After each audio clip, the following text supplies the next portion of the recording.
Free Japan Channel number 69. Today, March 29th, 2025. The time is 11 p.m. Good evening, dear listeners. I'm now broadcasting tonight's FGC in Yaizu City, Shizuoka Prefecture. Shizuoka Prefecture is a geographic center of Japan. And Yaizu is very famous for its fisheries industry. So this is a port city, so-called. Tonight's topic is Pacific War, the Battle of Solomon Sea. This is the topic of tonight.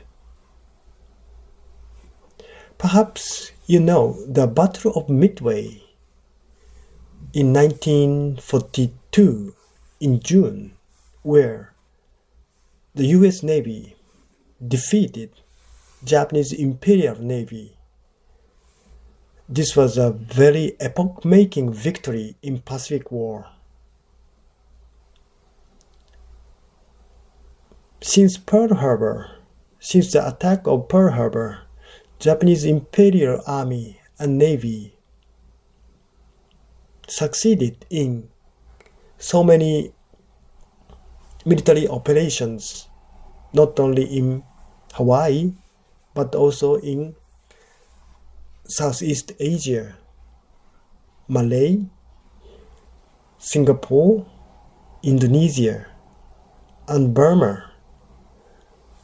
Japanese Imperial Army was very successful in occupying these territories, especially in Malay Peninsula and Indonesia. There was precious natural resources such as oil, rubber. Therefore, Japanese Imperial Army and Navy accomplished its initiative objective in the first 6 months of Pacific War.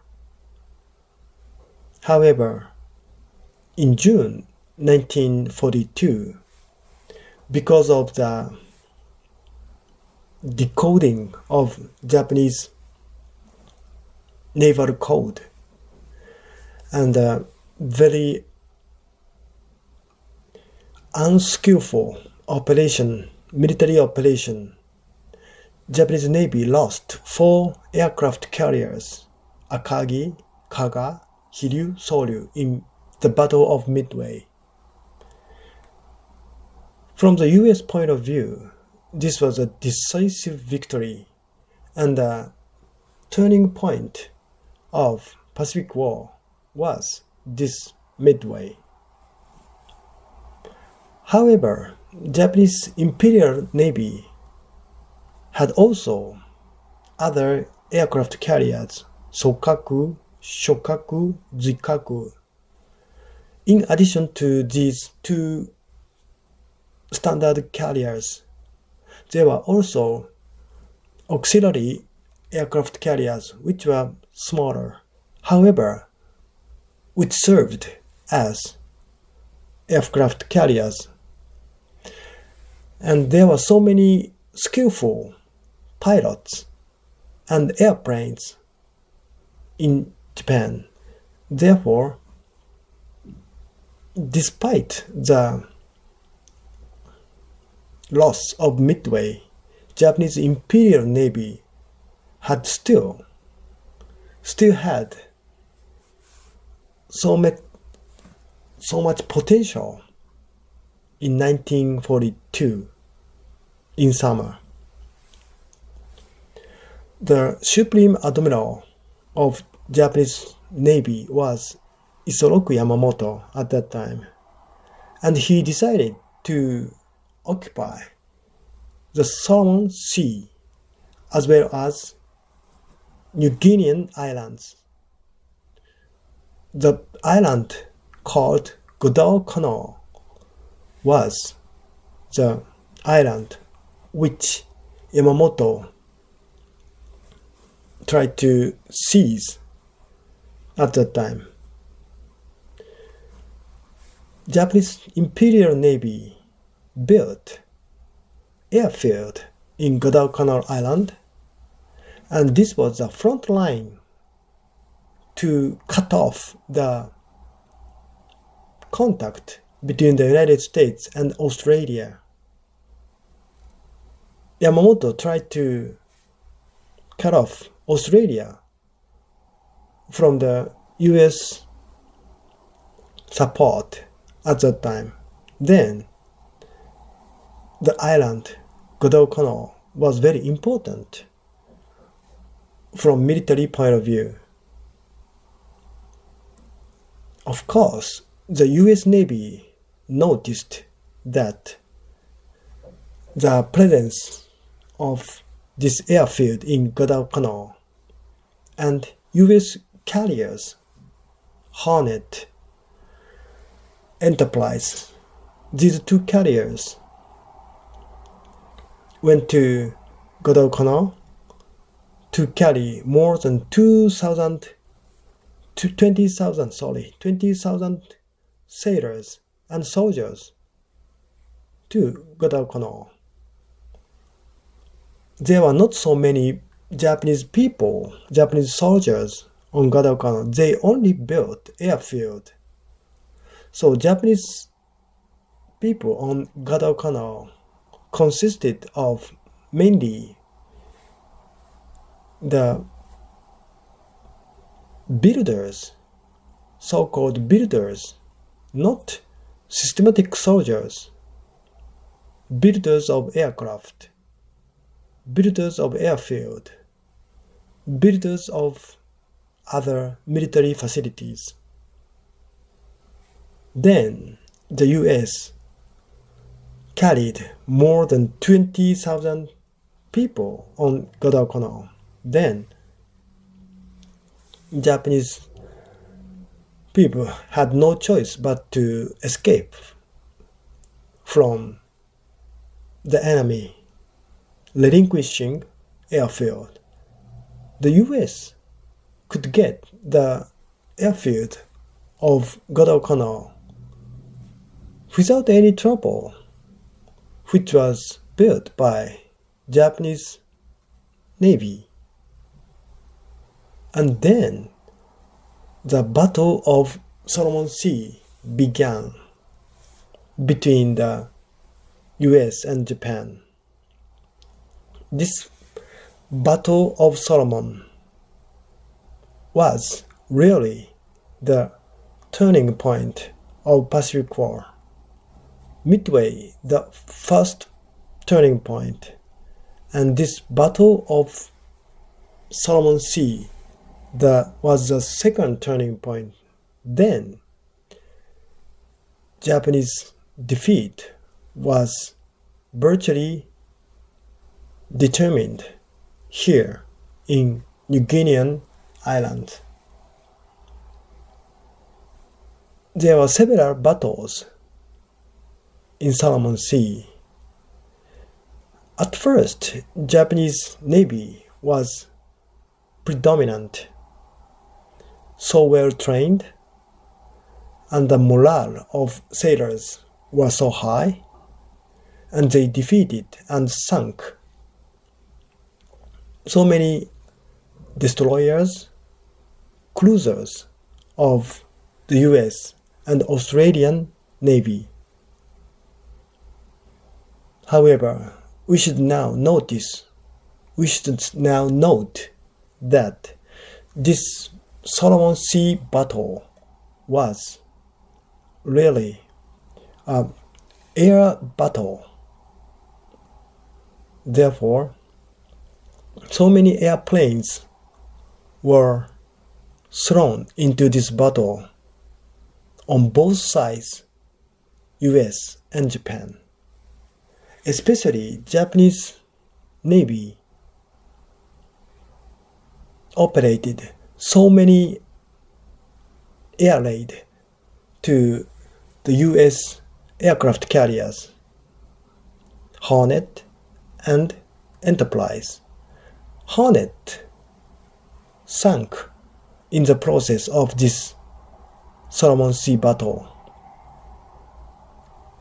Enterprise was also destroyed heavily, so heavily that it had to go back to Hawaiian facility to control the damage.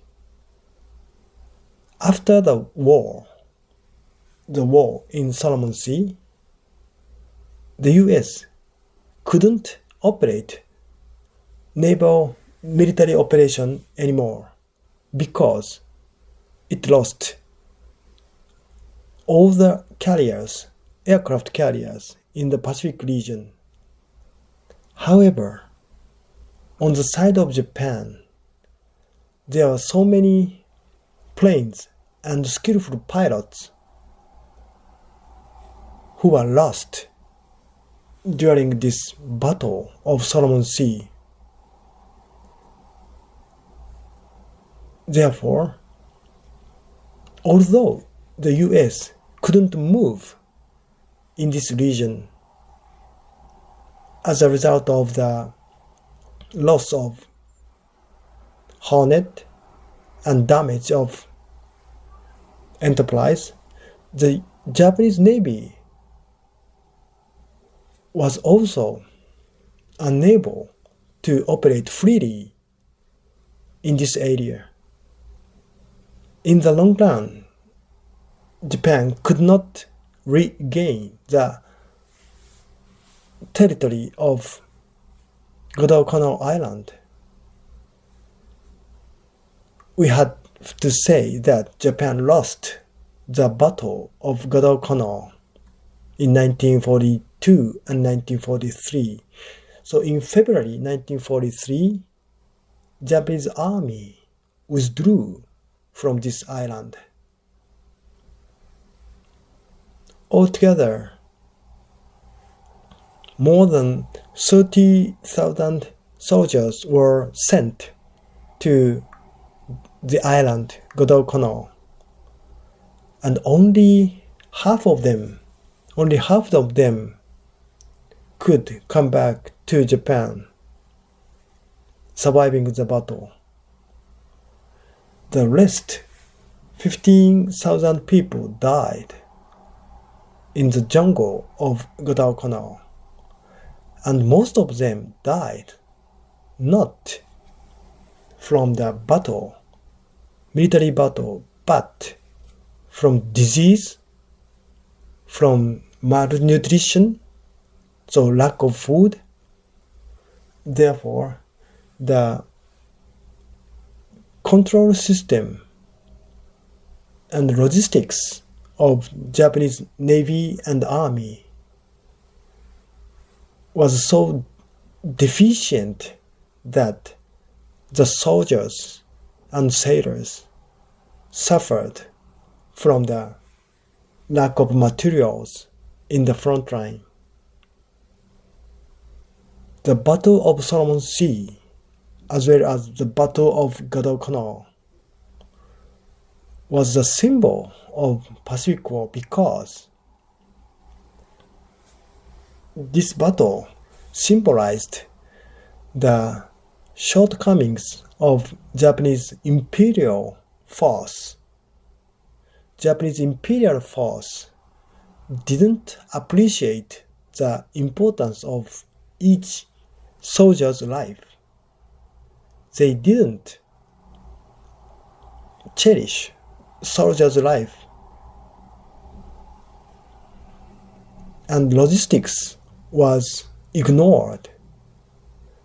Therefore, the soldiers of frontline had to fight without food, without weapons.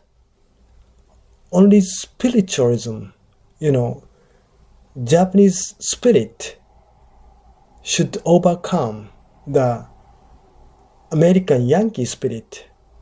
This was a ridiculous Japanese strategy in the Pacific War. It was natural process that Japan lost Pacific War. After all, the symbol of Japanese defeat was the Battle of Solomon Sea, as well as the Battle of Guadalcanal. We, Japanese people, should not forget the stupidity and fallacy of these battles. Thank you.